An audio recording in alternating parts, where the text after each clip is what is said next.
20 साल पहले एक गांव में एक बच्चा पैदा हुआ। इसका नाम अली था और वो बहुत ही शरारती और खेलों में दिलचस्प था। इसके वालिदैन ने इसको अच्छी तालीम देने का फैसला किया और इसे एक अच्छे स्कूल में दाखिल करवाया। इसके साथ ही वक्त गुजरता गया और अली की शरारती मिजाजी मगज बढ़ती गई।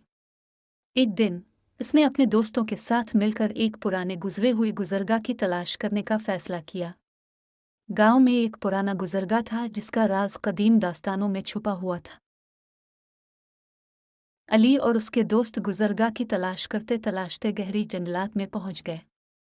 वहां पर उन्होंने कदीम खजाने की कहानी सुनी जिसमें दुनिया के अनमोल खजाने की बात की गई।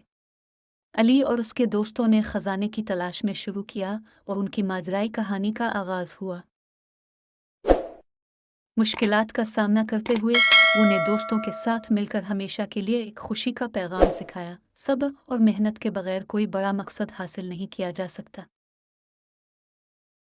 ये कहानी अली की माजराई जियो की कहानी है, जो उसने अपने दोस्तों के साथ मिलकर कदीम गुजरगाह का राज खोला और उनकी जिंदगी को तब्दील करने में कामयाब हुआ।